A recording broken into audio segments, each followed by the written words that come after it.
This channel does not promote any violent, harmful, or illegal activities. All content provided by this channel is meant for an educational purpose only.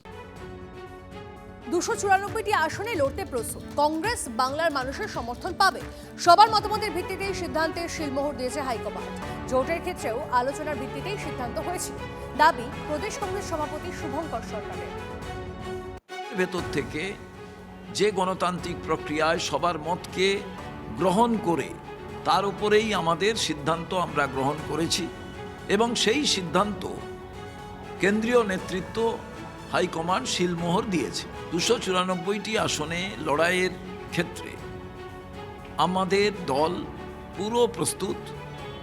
আগে যখন আমরা জোট করেছিলাম সেটাও পার্টির সমষ্টিগত অল সেকশন অফ পিপলের সিদ্ধান্তের উপরে হয়েছিল। আজকেও সেই অল সেকশন অফ পিপলের সিদ্ধান্তের উপরেই হয়েছে। আমরা মনে করি যে কংগ্রেস এককভাবে যে লড়াই করছে বাংলার মানুষের সমর্থন পাবে। বাম কংগ্রেসের জোটের ফানুস ফেটেছে, কিন্তু সেই আওয়াজ সব থেকে বেশি জোরে শোনা যাচ্ছে মালদায়। গনি খানের উত্তরসূরিরা বুঝিয়ে দিচ্ছেন তারা একাই 100, আর সিপিএম এর মুখে শুধুই বিলাপ। এই ডিসিশন হচ্ছে আমাদের গ্রাসরুট, বাংলার কংগ্রেসের গ্রাসরুটের সিদ্ধান্ত। 2011-য় তৃণমূলের সঙ্গে জোট, 2014-তে একা লড়াই, 2016-তে বামেদের সঙ্গে হাতের জোট, 19-এর লোকসভা ভোটে বহরমপুর মালদা দক্ষিণ বাদে বাকি 40 আসনে কংগ্রেসের একলা চলক, 21-এ ফের বামেদের সঙ্গে সমঝোতা, 24-এ সেই বামেদের সঙ্গে বোঝাপড়া। এবার 26-এর মহাযুদ্ধে একাই 294 আসনে লড়তে চলেছে কংগ্রেস। বারবার জোট সঙ্গী বা শরিক বদল, শেষমেশ নিজের ক্ষমতা বুঝে নেওয়ার চেষ্টা। এখনো পর্যন্ত যে জেলা কংগ্রেসের মুখ রক্ষা করেছে সেই মালদার কংগ্রেসের প্রথম সারির নেতারা দাবি করছেন নিচুতলার অবস্থানকে সম্মান জানাতে এই অবস্থান। একটা সমস্যা যে বারবার জোর করার পরে আমাদের হয়তো কংগ্রেসের আইডেন্টিটিটা আস্তে আস্তে নরম হয়ে যাচ্ছিল। এই সেদিনও কংগ্রেসের সঙ্গে ঘর করা সিপিএম বলছে এতে তৃণমূলেরই সুবিধে। কিন্তু এতে তৃণমূল এবং বিজেপি বিরোধী একত্রিত যে লড়াই, সেই লড়াই দুর্বল হবে এবং এর দায় কংগ্রেসকে নিতে হবে। সিপিএম এর মতো এত রাগঢাক নয়, বাম শরিক ফরওয়ার্ড ব্লক বলেই ফেললো তেলে জলে মিশতে পারে না। আমাদের বার্তা যদি বামফ্রন্টের ঐক্যবদ্ধ লড়াইয়ের থাকতো তাহলে এর থেকে আমরা আরো ভালো রেজাল্ট করতে পারতাম। বামেদের সঙ্গে জোট করে গত লোকসভা ভোটেও মালদা থেকে সুফল কুড়িয়েছে কংগ্রেস। মোথাবাড়ি, সুজাপুর, চাঁচল, হরিশ্চন্দ্রপুর, মালতীপুর, রতুয়ায় বড় লিড পান হাত চিহ্নের প্রার্থী। জোট ছাড়াই এবার টক্কর। তৃণমূল বলছে জোট নিয়ে তাদের মাথা ব্যথা নেই। বিজেপির দাবি বাম কংগ্রেস আসলে তৃণমূলের হয়েই কাজ করছে।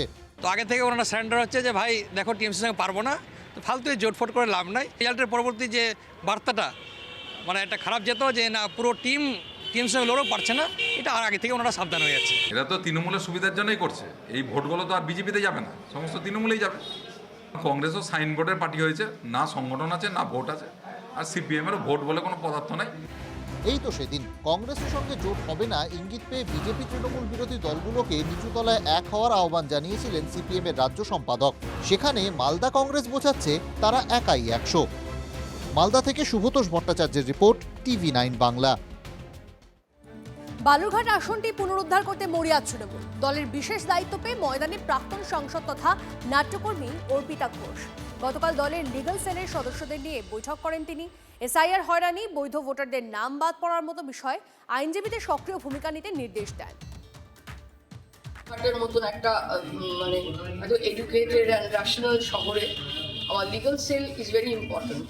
কিন্তু সেখানে ওদের সাহায্য ছাড়া কিন্তু একটু মুশকিল, তাই ওদের সঙ্গে একটু আলোচনা করলাম যে কীভাবে আমরা এই কাজগুলো করতে পারি। এসআইআর এর যে সমস্যাটা এখন মেজর দেখা যাচ্ছে, ওদের যে সফটওয়্যার প্রবলেমসের জন্য যে প্রবলেমগুলো হচ্ছে, সেগুলো আগামী দিনে আমরা কীভাবে পলিটিক্যালি যা ডিল করা হচ্ছে সেটা তো ঠিক আছে, কিন্তু লিগালি কীভাবে আমরা যেতে পারি সেটা নিয়ে আমরা একটা আলোচনা নিজেদের মধ্যে করলাম। দেখুন, শীতের পৌষ মাস না হলেও শেষ মাঘে শীতের লুকোচুরি চলছে।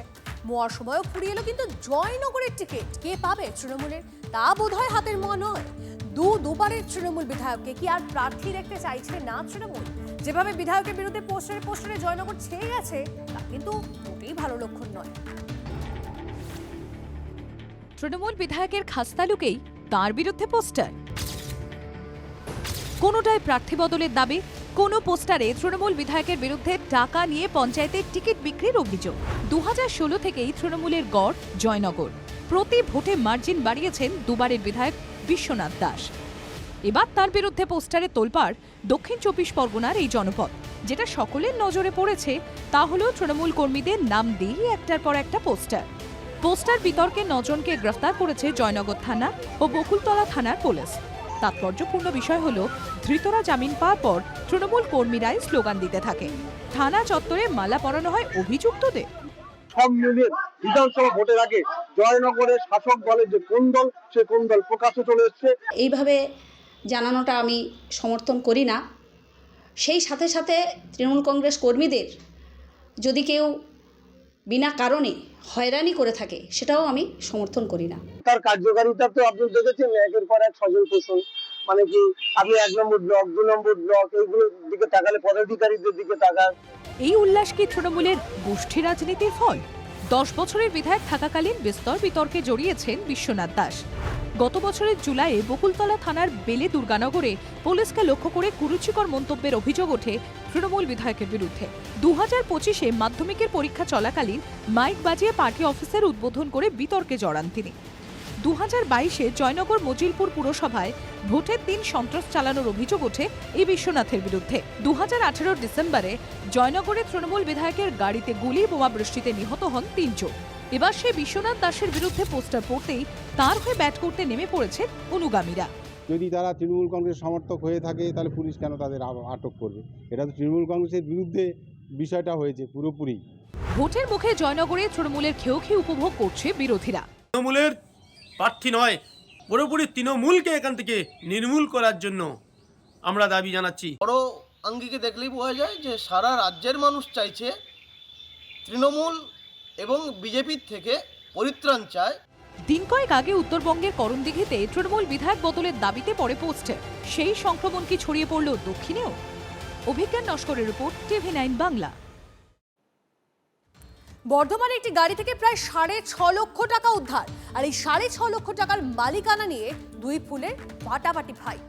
তৃণমূলের অভিযোগ বিষ্ণুপুরের বিজেপি সাংসদের দিকে, পাল্টা তৃণমূলের সাজানো নাটক বলে কটাক্ষ বিজেপির, যদিও ধৃত দুজনই জামিন পেয়েছে।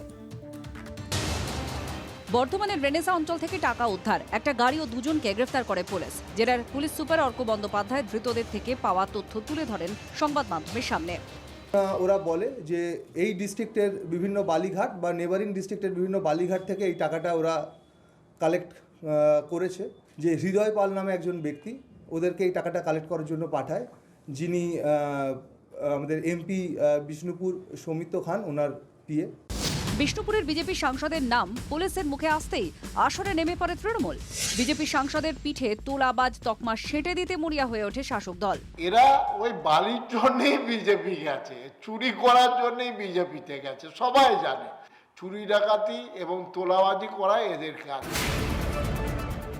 যদিও এই অভিযোগ উড়িয়ে দেন বিষ্ণুপুরের বিজেপি সাংসদ সৌমিত্র খাঁ। যে 2 জন যারা ধরা পড়েছে তাদের সঙ্গে যদি আমার সারা জীবনেও কোনোদিন ফোনে যোগাযোগ থাকে বা কোনোদিন কোনো যোগাযোগ থাকে তাহলে সেটা প্রথমত দেখা।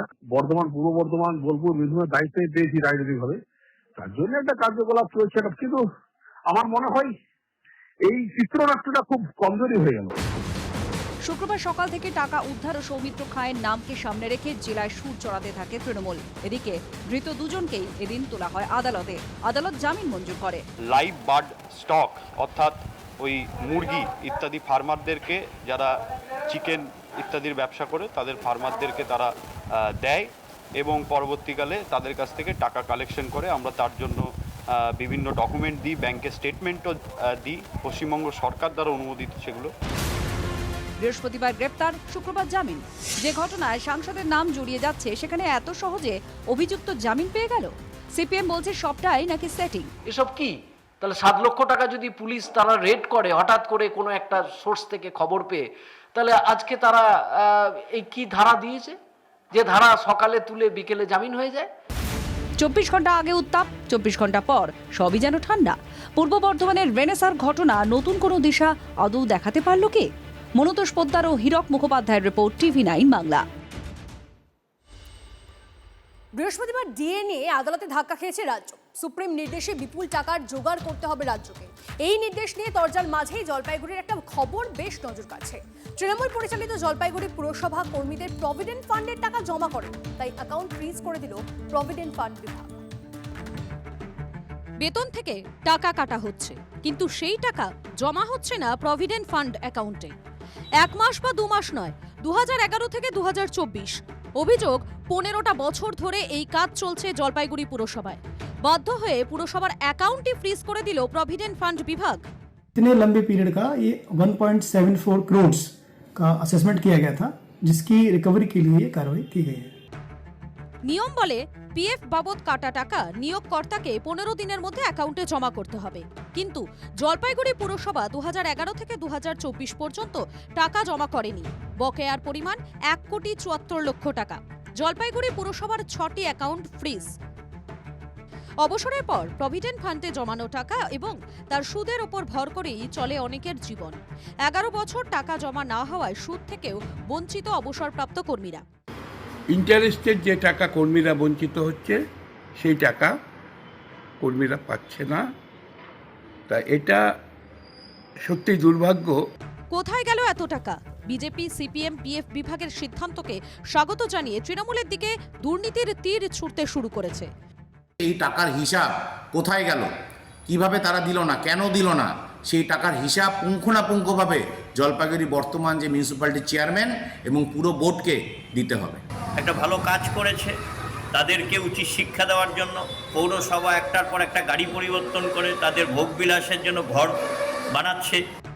ভয়ঙ্কর আর্থিক অপরাধ, কিন্তু পুরসভার চেয়ারম্যান উল্টে বড় গলা করে পিএফ এর টাকা মারায় কেন্দ্রীয় এজেন্সির চক্রান্তের তথ্য ছড়িয়ে দিচ্ছেন। কেন্দ্রীয় সরকারের যেমন পিএফ ডিপার্টমেন্ট, সেরকম পৌরসভা নিজেও একটা সরকার, ভারতের সংবিধান অনুযায়ী পেনাল্টি আর ইন্টারেস্ট যেটা ওরা চার্জ করছে, যেটা কেন্দ্রীয় সরকারের পুলে চলে যাবে পেনাল্টিটা, ঠিক আছে, সেটার ব্যাপারে আমাদের সাথে গতকাল আলোচনা হয়েছে। এরপরে আইনি দিকটা আমরা খতিয়ে দিচ্ছি। 15 দিন ধরে পিএফ টাকা জমা না করলে যে কোনো বেসরকারি প্রতিষ্ঠানের মালিককে হাতে হাতকড়া পড়তে হতো। 15 বছর কর্মীদের পিএফ এর টাকা মারা জলপাইগুড়ি পুরসভার হাতে হাতকড়া পরাবে কে?